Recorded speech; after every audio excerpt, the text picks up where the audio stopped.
2022-23 PG অ্যাডমিশনের official notification আসা শুরু হয়ে গেছে ইউনিভার্সিটি টু ইউনিভার্সিটি। অতএব আমাদের কিন্তু আর দেরি করলে চলবে না, এবার ইউনিভার্সিটি ওয়াইজ আমাদের আবেদনের প্রক্রিয়া শুরু করে দিতে হবে, যাতে আমাদের হাতে অপশান থাকে। Too many options are good for us, অর্থাৎ একাধিক অপশানস যদি আমাদের কাছে থাকে সেটা আমাদের জন্যই ভালো, কেননা যত বেশি অপশান থাকবে, যত ইউনিভার্সিটিতে আমরা আবেদন করব, তত কিন্তু চান্স পাওয়ার সম্ভাবনা বেশি। নাম্বারের যা তারতম্য রয়েছে, এবার প্রত্যেকটি ইউনিভার্সিটি কিন্তু হাই কাট অফ মার্কস সেখানে নামতে চলেছে, সুতরাং প্রত্যেকটা জায়গাতে তোমাদের আবেদন করতে হবে। আজকে এই ভিডিওতে নিয়ে চলে এলাম তোমাদের প্রায় 3টে থেকে 4টি ইউনিভার্সিটির আপডেট। দেখে নাও কোন কোন ইউনিভার্সিটির আপডেট রয়েছে এই ভিডিওতে। যারা নতুন আছো এই চ্যানেলে, অবশ্যই চ্যানেলটিকে সাবস্ক্রাইব করে পাশে থাকা বেল আইকনটি ক্লিক করে দাও, যাতে সমস্ত তথ্যগুলো তোমরা টাইম টু টাইম এখান থেকে পেয়ে যাও। ভিডিওটিতে লাইক করতে ভুলো না এবং প্লিজ বন্ধুদের মাঝে একটু শেয়ার করে দিও, সঙ্গে থেকো আমাদের। তো 3টে ইউনিভার্সিটির পিজি অ্যাডমিশনের নোটিফিকেশন চলে এসেছে, সেখানে কি কি বলা হচ্ছে দেখে নেব। তো বন্ধুরা, আমরা চলে এলাম হরিচাঁদ গুরুচাঁদ ইউনিভার্সিটিতে, যেটা আমাদের উত্তর চব্বিশ পরগনাতে অবস্থিত। আমিও উত্তর চব্বিশ পরগনার মানুষ। যারা যারা এখানকার লোকজন রয়েছেন তারা তো আবেদন করছেন, সঙ্গে বাদবাকি ইউনিভার্সিটির স্টুডেন্ট যারা অন্যান্য ইউনিভার্সিটির, তারাও কিন্তু অবশ্যই করে আবেদন করো। দেখো, বাংলাতে এখানে এমএ করতে পারছো তোমরা 50টা seat, MA in education for honours এখানে 37টা সিট রয়েছে, এবং বিএড ক্যান্ডিডেটরা এডুকেশনে মাস্টার্স করতে পারে প্রত্যেকে, জানো তো 50টা টোটাল সিটের মধ্যে ভাগ করা হয়েছে। হিস্ট্রিতে 50টা, জার্নালিজম মাস কমিউনিকেশনে কিন্তু 50টা সিট পাচ্ছ। এই কটা সাবজেক্ট এখানে পড়ানো হয়। এ থেকে এলিজিবিলিটি ক্রাইটেরিয়া, প্রত্যেকটার ক্ষেত্রে কিন্তু অনার্স তোমাদের লাগছে। এডুকেশনের ক্ষেত্রে অনার্স অথবা বিএড করা থাকলে তোমরা আবেদন করতে পারছো, হিস্ট্রিতে অনার্স ডিগ্রি থাকলে আবেদন করতে পারছো, জার্নালিজম মাস কমিউনিকেশনের যে কোনো 3 ইয়ারের গ্রাজুয়েশন থাকলে তোমরা আবেদন করতে পারছো, অর্থাৎ এনি ডিসিপ্লিন। অনার্স বা পাস এখানে কিন্তু ম্যান্ডেটরি নয়। জেনারেল ইনফরমেশন বা অন্যান্য যে বিষয় সেগুলো বলা রয়েছে, মেরিট লিস্ট সম্পূর্ণভাবে কিন্তু অনার্স এবং গ্র্যাজুয়েশনের মার্কস দেখেই করা হবে। এবং এখানে কি বলা হচ্ছে, কোয়ালিফাইং এক্সামিনেশান এখানে অনেক দিন কিন্তু সময় দিচ্ছে, 19, 20, 21 এতগুলো ইয়ার বা 22 এতগুলো ইয়ারের ক্যান্ডিডেটরা কিন্তু এখানে আবেদন যোগ্য, এখানে তোমরা দেখতেই পাচ্ছ। তো এখানে বলা হচ্ছে, দেখো, প্রথমত candidates who have passed the 2018 সালের, মানে 2018 সাল থেকে ক্যান্ডিডেটরা কিন্তু আবেদন তোমরা করতে পারছো না। ফার্স্ট ইয়ারে দেখো, এখানে 1 সেপ্টেম্বর থেকে অ্যাপ্লিকেশন শুরু, 15 তারিখ শেষ, 19 তারিখে প্রভিশনাল লিস্ট, ফার্স্ট লিস্ট অর্থাৎ ভর্তির ফাইনাল লিস্ট 19 সেপ্টেম্বর বেরোচ্ছে। তারপর 19 তারিখ থেকে 24 তারিখ পর্যন্ত অ্যাডমিশনের যে পেমেন্ট সেগুলো চলবে, এবং পাবলিকেশন অফ সেকেন্ড লিস্ট যদি প্রয়োজন হয় 25 তারিখে কিন্তু আবার বের হবে বলা হচ্ছে। সিট ক্যাপাসিটি তোমাদের অলরেডি বলে দিয়েছি, তাও আর একবার তোমরা দেখে নিচ্ছ। এবং এখানে 80-20 কোনো ব্যাপার নেই, এখানেও কিন্তু 100% সিট প্রত্যেকের জন্য বরাদ্দ রয়েছে, কেননা এরও কোনো ক্যাম্পাস নেই। দেখো, এখানে বাংলা বা যে সমস্ত সিলেবাস সমস্ত কিছু বিষয়গুলো কিন্তু দেওয়া রয়েছে। তো এটা পিআর ঠাকুর কলেজ যেটা রয়েছে, পিআর ঠাকুর কলেজে কিন্তু এর ক্লাস হয়। নেক্সট আমরা চলে এলাম কন্যাশ্রী ইউনিভার্সিটি। কন্যাশ্রী ইউনিভার্সিটি রাজ্যের one of the leading university, যেটা কিন্তু শুধুমাত্র মেয়েদের জন্য অবস্থিত, যেটা কিন্তু নদিয়া জেলাতে অবস্থিত কন্যাশ্রী ইউনিভার্সিটি, অর্থাৎ কৃষ্ণনগর গভর্নমেন্ট কলেজ, অর্থাৎ কন্যাশ্রী ইউনিভার্সিটি। দেখো এখানে কি বলা হচ্ছে, এখানে বলা হচ্ছে যেটা, দেখো, সিবিসিএস বা অনার্স পেপারের মার্কস কিন্তু নেওয়া হবে। এখানে ক্লিক হেয়ার টু অ্যাপ্লাই বা হাউ টু অ্যাপ্লাই এর যে বিষয় সেগুলো রয়েছে, অর্থাৎ 2020, 2021, 2022 সালের ক্যান্ডিডেটরা কিন্তু এখানে আবেদনযোগ্য, অর্থাৎ 20 সালের ক্যান্ডিডেটরাও কিন্তু আবেদনযোগ্য। বাংলাতে তোমরা এমএ করতে পারছো, বাংলা অনার্স দরকার, English, Bangla, education, history, geography প্রত্যেকটাতে অনার্স দরকার। দেখো, ফুড নিউট্রিশনের ক্ষেত্রে এখানে তোমাদের দেওয়া রয়েছে home science specialisation food nutrition, BSc home science specialisation in dietetics and clinical nutrition, PG diploma in dietetics, public health nutrition, MBBS, BHS, BSc honours in home science and physiology, তারপরে BSc honours food science technology, zoology, botany, তারপরে BSc honours in microbiology, biochemistry, তারপরে এখানে biotechnology, chemistry, সমস্ত honours থাকলে আবেদন করতে পারছো। এছাড়াও BSc past graduate with 50% marks aggregate with following combination subject 10+2, অর্থাৎ এই সাবজেক্টগুলো কম্বিনেশনে থাকলে, ডিএসসিতে থাকলে, ডিএসসি 1-এ থাকলে কিন্তু তোমরা আবেদন করতে পারবে, এমনটাও কিন্তু রয়েছে। Home science, food nutrition, dietetics বা এই সাবজেক্টগুলো কিন্তু থাকলে তোমরা আবেদন করতে পারছো, অর্থাৎ পাস্ট গ্র্যাজুয়েটরাও কিন্তু এখানে আবেদনযোগ্য, এটা তোমরা দেখে নিলে। তারপর দেখো, এখানে এলএলএম এর ক্ষেত্রে এলএলবি থাকলে আবেদনযোগ্য, 3 ইয়ার বা 5 ইয়ার এলএলবি থাকলে আবেদনযোগ্য। এমএসডব্লিউর ক্ষেত্রে যে কোনো গ্র্যাজুয়েশন, অর্থাৎ এখানে তোমাদের অনার্স বা পাস কিন্তু ম্যান্ডেটরি নয়, পাস গ্র্যাজুয়েটরা আবেদনযোগ্য। ম্যাথমেটিক্সের ক্ষেত্রে ম্যাথমেটিক্স অনার্স প্রয়োজন, সংস্কৃতের ক্ষেত্রে সংস্কৃত অনার্স প্রয়োজন, মাস কমিউনিকেশন জার্নালিজমের ক্ষেত্রে 3 বছরের গ্যাপ থাকলেও অসুবিধা নেই, এক্ষেত্রে BA honours in any subject, যে কোনো সাবজেক্টে অনার্স থাকলে আবেদনযোগ্য, এবং taking admission in master of arts mass communication এই সাবজেক্টগুলো থাকলে আবেদনযোগ্য। But the priority will be given candidates BA honours থাকলে, বি ভোগ জার্নালিজম মাস কমিউনিকেশনে থাকলে কিন্তু তোমরা প্রায়োরিটিটা পেয়ে যাবে, অর্থাৎ তাদের সুযোগটা আগে দেওয়া হবে। ডকুমেন্টস দেখো, ফটোগ্রাফ জেপেগ বা পিএনজি ফরম্যাট 100 কেবি, সিগনেচার লাগবে জেপেগ বা পিএনজি 100 কেবি, তারপর রয়েছে মার্কশিট অফ মাধ্যমিক ইকুইভ্যালেন্ট 200 কেবি, মার্কশিট অফ উচ্চ মাধ্যমিকের মার্কশিট, গ্র্যাজুয়েশনের মার্কশিট কিন্তু পিডিএফ ফরম্যাটে লাগবে, অর্থাৎ প্রত্যেকটা মার্কশিট কিন্তু একটা পিডিএফ বা সিঙ্গেল পিডিএফের মধ্যে তোমাদের করতে হবে। যদিও সিঙ্গেল পিডিএফ বলেনি, বাট সিঙ্গেল পিডিএফই কিন্তু তোমাদের করতে হবে, একসাথে আপলোড করতে হবে। Admit card, date of birth যেটা লাগে আমাদের তোমরা জানো প্রত্যেকে 200 কেবির মধ্যে হতে হবে, Aadhaar card, voter card, caste certificate, annual income certificate যেটা BDO, SDO, joint BDO, BLRO বা পঞ্চায়েত এরিয়াতে থাকলে, মিউনিসিপ্যালিটি কর্পোরেশন এগুলো তোমাদের লাগবে। PWD certificate, blood group certificate. Fees স্ট্রাকচারটা কিন্তু এবার আমরা এখান থেকে দেখে নেব। ফিস ফর অল স্ট্রিম, এটা অল স্ট্রিমের জন্য 2300 টাকা ফিস কিন্তু এখানে তোমাদের দিতে হবে। বাংলা, ইংলিশ, হিস্ট্রি, এডুকেশনের জন্য 2300 টাকা কিন্তু ফিস এখানে দিতে হয় পার সেমিস্টার। তারপরে ফুড নিউট্রিশন বা এইগুলোর জন্য 2800 টাকা পার সেমিস্টার লাগে। তারপর দেখো এলএলএম বা এমএসডব্লিউর ক্ষেত্রে 2800 টাকা কিন্তু পার সেমিস্টার লাগে। সুতরাং এখান থেকে তোমরা মোটামুটি শিওর হয়ে গেলে যে কি কি প্রসেসে তোমাদের পুরো বিষয়টা হতে চলেছে। তো 1 সেপ্টেম্বর থেকে আর দেরি না করে একদমই অ্যাপ্লিকেশন শুরু হলেই অ্যাপ্লিকেশন বা স্টার্ট করে দেবে। কৃষ্ণনগর গভর্নমেন্ট কলেজে কিন্তু এর ক্লাস হয়, যেহেতু এর তো এসকেবিইউ এর সবচেয়ে মজার বিষয় হচ্ছে এখানে আপনারা অনার্সের পাশাপাশি পাশের ক্যান্ডিডেটরাও কিন্তু আবেদন করতে পারছেন, সেই সাবজেক্টে যদি আপনাদের ডিএসসি পেপার বা মেন পেপার হিসেবে থাকে। তো দেখুন, প্রথমত এখানে আপনাদের একাধিক সাবজেক্টের পাশাপাশি নতুন কিছু সাবজেক্ট কিন্তু অ্যাড অন হয়েছে।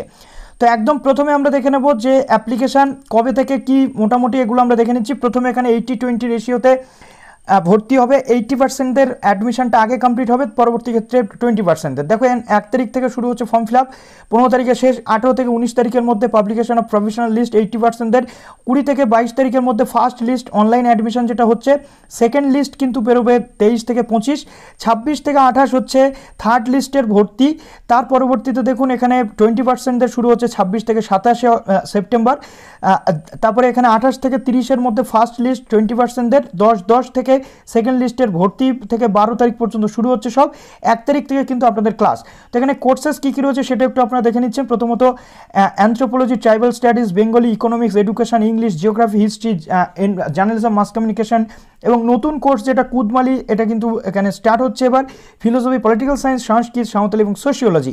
মাস্টার অফ সায়েন্সের মধ্যে আপনারা বায়োটেকনোলজি পাচ্ছেন, বটানি, chemistry, computer science, environmental science, mathematics, physics, zoology, anthropology, tribal studies, economics, geography এবং সাইকোলজি পাচ্ছেন। তারপরে কমার্সের মতো সাবজেক্ট আপনারা পেয়ে যাচ্ছেন।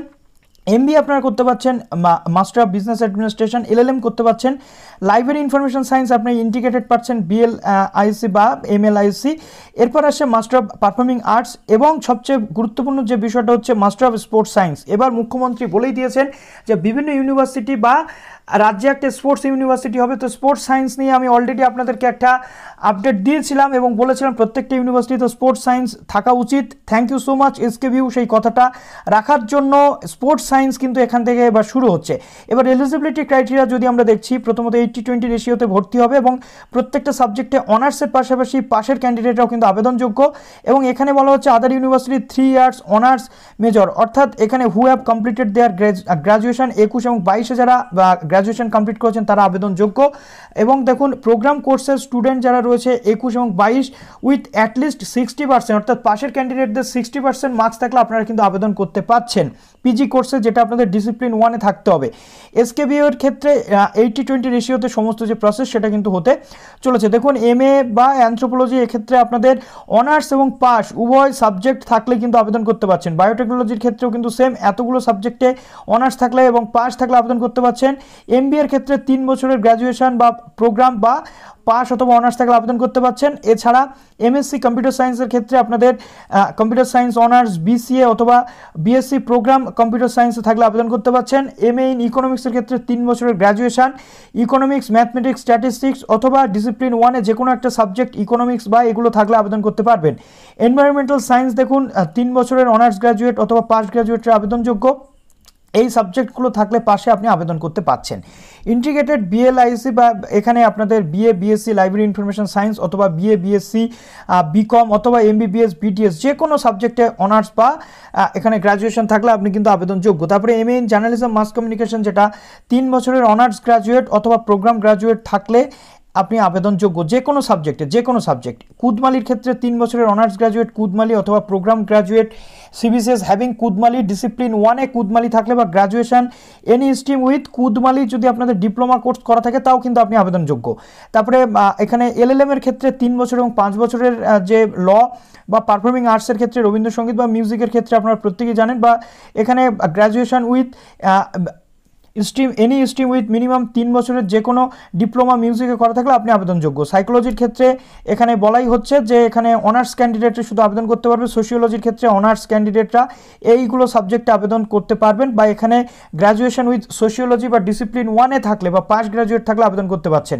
এবার আসছি আমরা স্পোর্টস সায়েন্সের ক্ষেত্রে কি হবে। স্পোর্টস সায়েন্সের ক্ষেত্রে যে কোনো স্ট্রিমে ব্যাচেলার ডিগ্রি থাকলে আপনি আবেদন করতে পারছেন, কিন্তু আপনার যদি BPEd বিপিই graduation with physical education থাকে বা ওয়ান অফ দ্য ডিসিপ্লিন যে কোনো পাস গ্র্যাজুয়েট আপনি করে থাকলে এই ডিসিপ্লিন বা এই বিপিএড বা ফিজিক্যাল এডুকেশন থাকলে বা ডিপ্লোমা স্পোর্টস সায়েন্সে থাকলে আপনি কিন্তু আবেদন করতে পারছেন, কিন্তু প্রেফারেন্স দেওয়া হবে বিপিএড বা বিপিই যারা করেছে তাদের ক্ষেত্রে।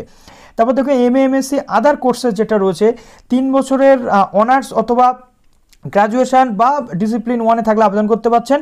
Note for the professional course যেগুলো রয়েছে মাস্টার অফ বায়োটেকনোলজি, তারপরে বিজনেস অ্যাডমিনিস্ট্রেটর অর্থাৎ এমবিএ, এই সমস্ত সাবজেক্ট, এই সাবজেক্টগুলোতে কোনোরকমভাবে ইয়ারের যে বার অর্থাৎ মোর দ্যান 3 সাবজেক্ট এই যে জিনিসগুলো রয়েছে, এবং এখানে রেস্ট্রিকশন অফ ইয়ার এই প্রফেশনাল কোর্সের ক্ষেত্রে কোনো ইয়ারের রেস্ট্রিকশন থাকবে না, যে কোনো সালে পাস করলে আপনারা আবেদন করতে পারছেন। সিটগুলো দেখুন অ্যানথ্রোপোলজি ট্রাইবাল স্টাডিজে 60টা সিট, এসকেবিইউ বাংলাতে দেখুন 75টা, বাংলা নিস্তারিণী কলেজে 40টা সিট পাচ্ছেন, বায়োটেকনোলজিতে 30টা সিট, বটানিতে 33টা সিট পাচ্ছেন, বিজনেস অ্যাডমিনিস্ট্রেশনে আপনি 60টা সিট পাচ্ছেন। তারপর নেক্সট সাবজেক্ট রয়েছে কেমিস্ট্রিতে 33টা, কমার্সে 60, কম্পিউটার সায়েন্স এবং এই সাবজেক্টগুলোতে এরকমই কিন্তু সিট রয়েছে।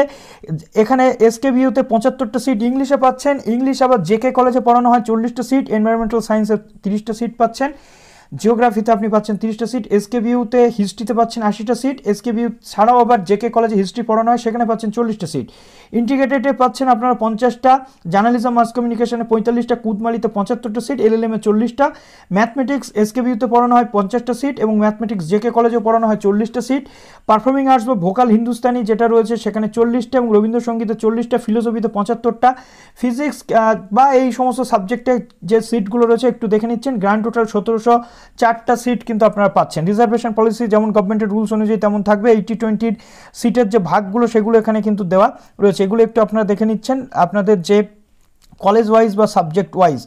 তারপর দেখুন এখানে রিজার্ভেশন বা বাদবাকি যে প্রসেস সেগুলো কিন্তু থাকছে, এবং এখানে আপনাদের যে ফিজ সেটা একটু আপনারা এখান থেকে দেখে নিচ্ছেন। টোটাল যে ফিজগুলো রয়েছে দেখুন নন ল্যাব বেসড সাবজেক্ট এইগুলো এবং ল্যাব বেসড সাবজেক্ট কিন্তু এইগুলো, নন ল্যাব বেসডের ক্ষেত্রে 2260 এবং ল্যাব বেসডের ক্ষেত্রে 3060 আপনাদের লাগবে।